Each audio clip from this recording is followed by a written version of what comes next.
Thank you very much. Greetings and namaste. I honor the place in you in which the entire universe dwells. I honor the place in you that is of love, of light, of truth and peace. When you are in that place in you, and I am in that place in me, as Wendy shared, we are one. As we have all seen in the news that assaults us from all sides, that spirit is much missing from the world, and it is desperately needed everywhere we look, other than this space. It's been a great, inspiring few days. But for now, it is important to say that if you are a Christian or a Jew, or come from that heritage, there are people of these faiths and mine, Islam, who are looking straight past the shared place of love, of truth, of light, and of peace, and accusing each other of being in the heart of darkness. Any faith can be perverted into such hatred. Sacred writings can be found and twisted to justify all manner of evil. And how it must break the hearts of every great spirit who has come to earth to teach us love, truth, light, and peace. How it hurts every living being who has heard and remembered the words of these great teachers, all who do their best to live now by the wise and difficult teachings that are humanity's only hope of ending the terrible suffering that hate causes in our world. Lives are being lost as we speak. Families dread the message that will tell them that the death rolls now include the names of those they love. Behind the headlines of war, there is always the agony of real people experiencing unspeakable pain, one heart at a time.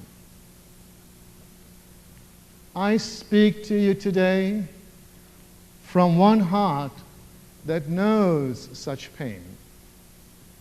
I have a story to tell you that may answer the questions: how do we end the hatred among peoples? How do we live with each other in love, in truth, in light, and in peace? I did not lose my son in a terrorist attack or the deaths of the deserts of Afghanistan or Iraq, but in the ongoing, endless war on the streets of our own country. It may be worse to know that your child is going into battle and may never come home. I don't know.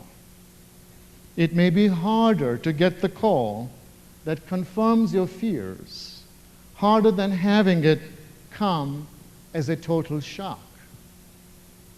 My son went out to deliver pizzas, not to combat his country's foes. 8 years and 8 months ago, the call that told me that he had been killed emptied me of joy and filled me with despair. Any vision of a fulfilling life was forever destroyed. Now, as I speak to you today, I can tell you that I have found the road back to joy and fulfillment, and to an inner strength that I never knew I possessed before, and to a life devoted to ending violence. What was that path that brought me here? I think it is a path that nations and religions can use to find peace. The subject of our coming together at this conference is awakening a global vision, collective wisdom, and spiritual activism. This is perfect. Your being here is perfect. It is perfect to be here with you. I hope the uses you make of the wisdom that awakes here will guide you in your spiritual activism. Wisdom is so much more important than intellect. I used to think that being smart was all that I needed. But in my deepest crisis, I needed not a fast-working brain, but the wisdom that comes from the heart and from the soul.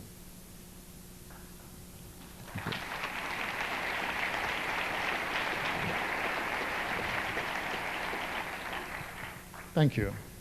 My personal bereavement is not as recent as the trauma we have all shared since the death of thousands of innocents in the attacks on our country, in the deaths since then of hundreds of our soldiers, and in the sorrow of the families in Afghanistan and Iraq who have also lost people they loved. But I think you might find some solace and perhaps hope in knowing how my faith, Islam, has directed my action since the killing in my small family. I am blessed with a brilliant daughter, Tasreen. We now work hand in hand for her younger brother. I feel every father should have a joy of a daughter like Tasreen.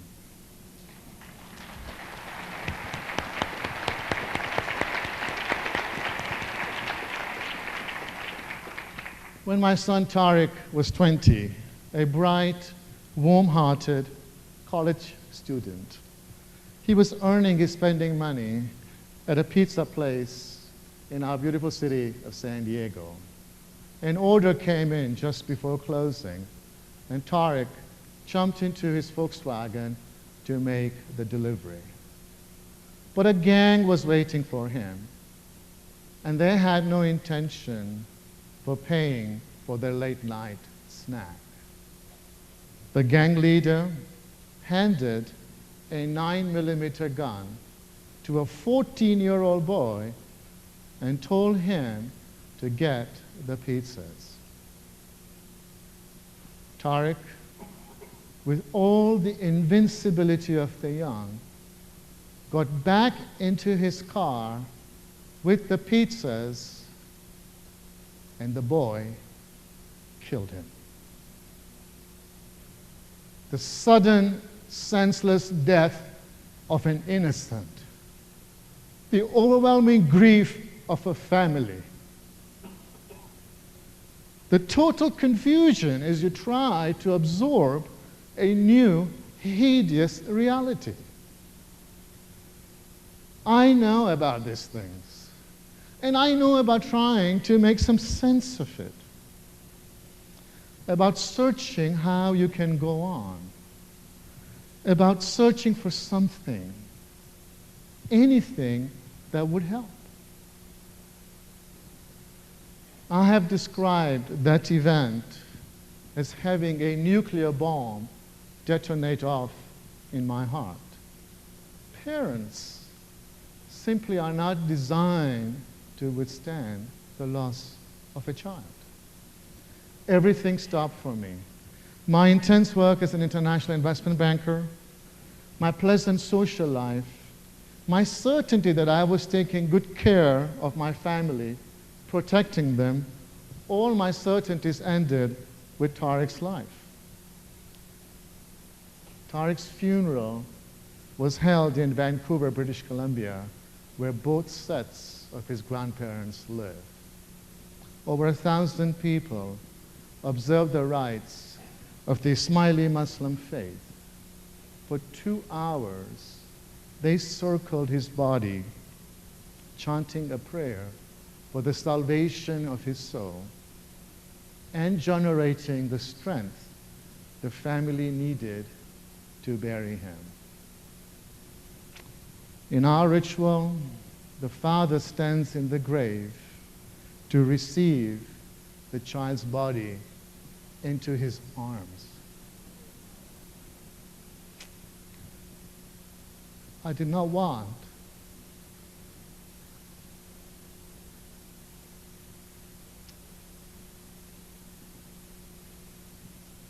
to leave him there alone. I wanted to stay with him. But my Muslim family brought me back to stand with the living, to begin the rest of my life without my son. The next day, the rage came. But it was not aimed at Tariq's killer. It was aimed at the hideous absurdity of children too young to drive having access to handguns.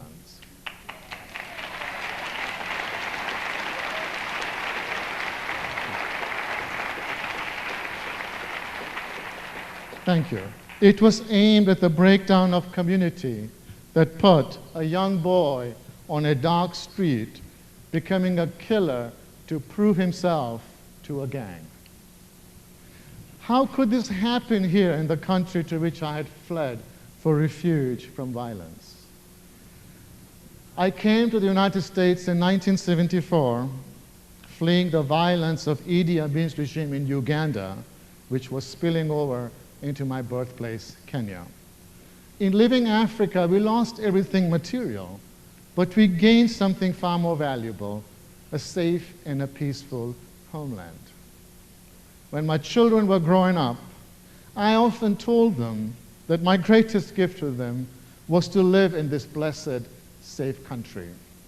When I pledged allegiance to this country as one of its newest citizens, I was filled with joy and pride. The rage that followed Tariq's funeral burnt away that pride. I had literally made a fatal mistake. My American-born son had been killed on a street in a country that I had chosen for him. I considered leaving, but where was there to go? My love for this country was stronger than my rage, and common sense told me that there was no place in this world where I could escape the loss of my son. I had to stay, I had to fight, and I had to make some sense of the rest of my life. People around me were expecting my anger to focus on Tariq's killer. But that made no sense to me. An eye for an eye? The wise Hindu, Gandhi, reminded us that an eye for an eye, and soon the whole world is blind. A child named Tony Hicks was in custody for Tariq's murder. From the onset, I saw victims at both ends of the gun. I had been a citizen of this nation for decades. What had I done to assure all its children were safe? That they lived in a country where children do not shoot each other, that kids did not feel the need to join gangs to feel respected and protected.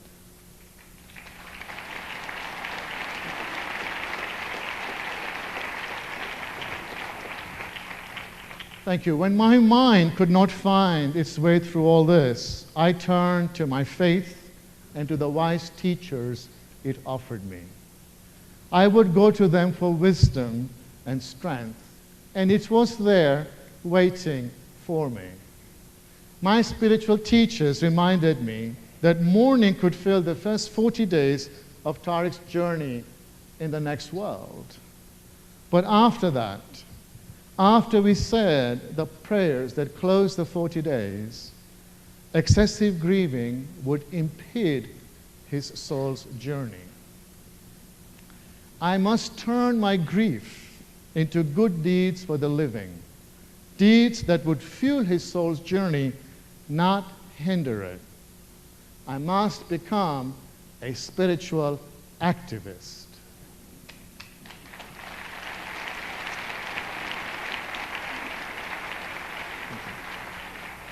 Thank you.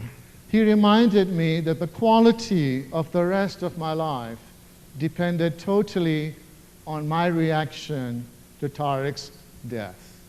And for life to have quality, it must have purpose.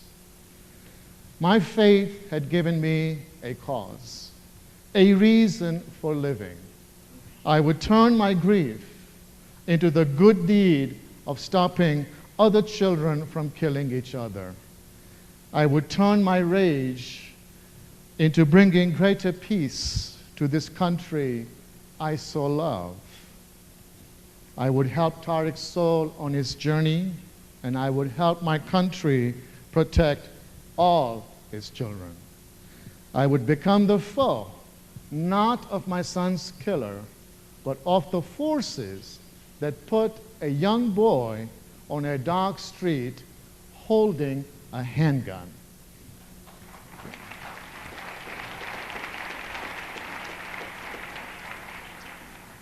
Collective wisdom. Do you agree?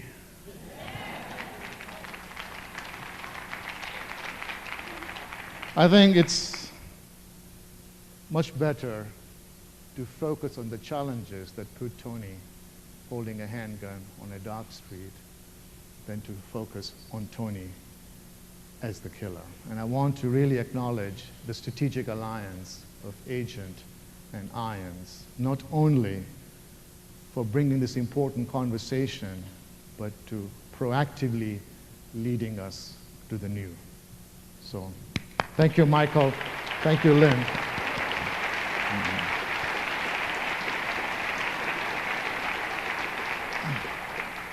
I decided to start the Tariq Khamis Foundation as a framework of the work that I would do in my son's name, ending youth violence. Now, Muslims do a form of charity called sadaqah, which may sound familiar to those of you who follow the Torah's injunction to do tzedakah. Muslims give of their time and of their incomes as one of the pillars of the faith. I had volunteered and contributed mostly to causes that benefited people in other countries. Now I would focus on a cause in my own country, starting in my city of San Diego. My personal energy began to return to me as I talked with the people in my community about taking part in this enormous task. Through it all, my thoughts kept going to the family of the other boy, to the family of Tony Hicks. What must they be suffering as petitions circulated in our community to try their boy as an adult? How were they dealing with the horror of what he had done? From deep and long meditations, I was inspired to reach out in forgiveness to Ples Felix, the boy's father, who was also his guardian. He is a good man, this Ples Felix, a kind, a smart, and a caring man, and works as a project manager for the city of San Diego. He has a master's degree in urban development and served our country in Vietnam twice as a Green Beret. He's devoutly spiritual. He dearly loved his grandson and was devastated by what the child had done on the first night that he had ever defied his grandfather and left home to join with the gang. Yes, it was difficult. His Tony had killed my Tariq. But the man was suffering deeply, feeling the guilt of his own inability to keep a child he loved safe in this world, grieving that the child was now lost to him, and also grieving for Tariq Khamisa. Ples and I have now worked together for 8 years. I serve as the president, he serves as the vice president.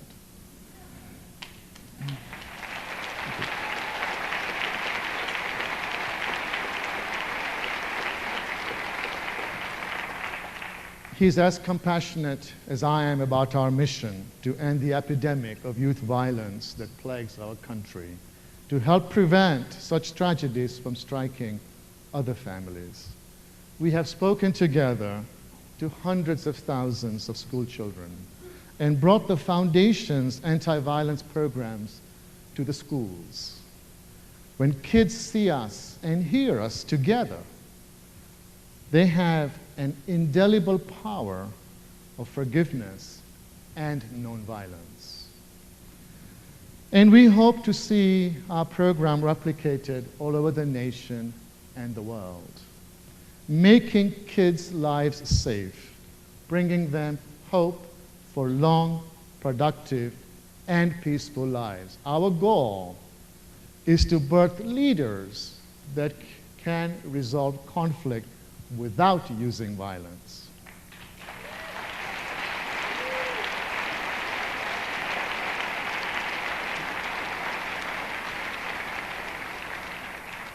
Thank you. One other kid who is very much in our hearts and focus is Tony Hicks. It took me a while, but now I go with Ples to visit Tony, and we also write to each other. When we were first arrested, the boy had no remorse, no understanding of what he had done. But by the time of his trial, he did understand and took responsibility.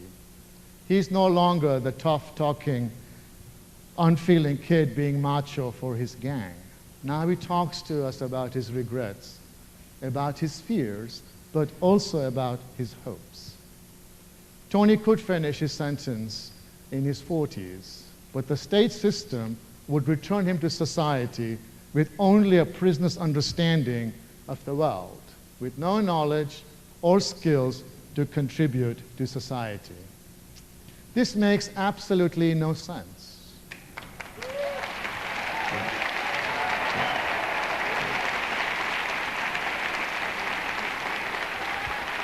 Thank you. It is short-sighted, wrong-headed, and designed to cause maximum damage to individuals and to society.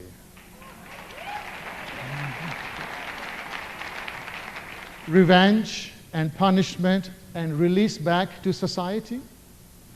Could there possibly be a better process for feeding the endless cycle of violence that drags us deeper and deeper into this abyss? The solution is restorative justice.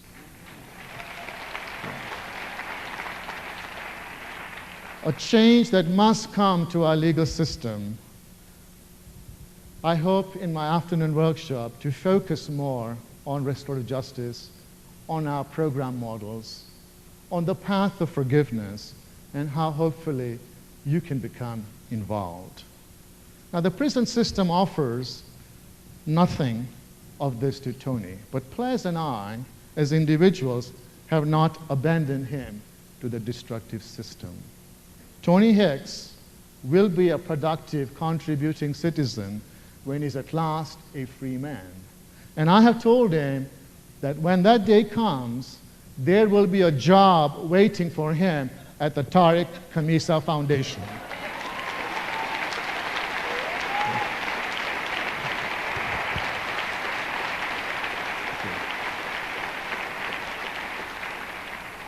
Can you visualize the power of Tony on stage with his grandfather and me, talking to kids about the disastrous choices he made at the age of 14? I know in my heart of hearts we will save Tony, but more importantly, Tony will save thousands and thousands of other kids.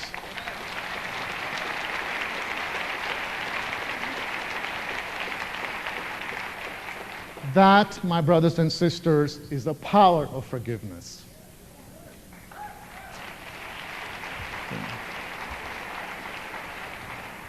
For years, people have asked me how I took the course of forgiveness and peacemaking rather than the expected rage and revenge.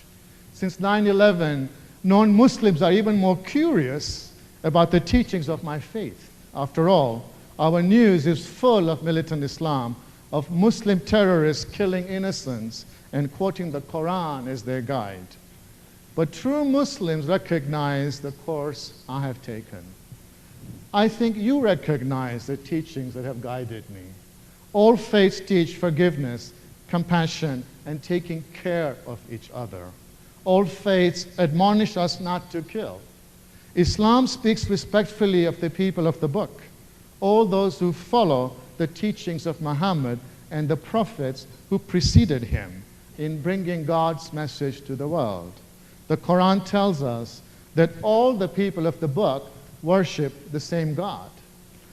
Our prophet, our messenger brought us the teaching that all human beings were formed into nations and tribes, so that we may know one another, not to conquer, subjugate, revile, or slaughter, but to reach out towards others with intelligence and understanding. The Quran tells us that whosoever kills one innocent human being, it shall be as if he has killed all humankind. And whosoever saves the life of one, it shall be as if he has saved the life of all humankind. The Quran tells us that Islam cannot be spread by the sword, that the faith cannot be forced onto others. Now, as I have made it clear this morning, I do not like everything about the times we live in. I imagine that each of us has our concerns about aspects of the world around us. So we work to change those things, to make our world a better place, not to return it to a world that has been gone for centuries. As we have heard, we must hospice the old and midwife the new. I chose to work for change as an American and as a Muslim, making my stand in this 21st century. For whatever it is worth to you and to our country, as we deal with our losses and threats against us, I offer my own experience of grief transformed into compassionate action. Every faith, every moral teacher has brought us the same basic truths. It will take all of our courage to act on those truths. But there is no surer way to real victory. And what will real victory look like? My vision has been a world in which our children do not kill each other. Now, for all of us, more so than ever before, as individuals and as a nation, the vision must be a world in which we indeed reach out to each other with intelligence and understanding, ending the suffering that breeds violence and creating a world at peace. It is possible. Namaste.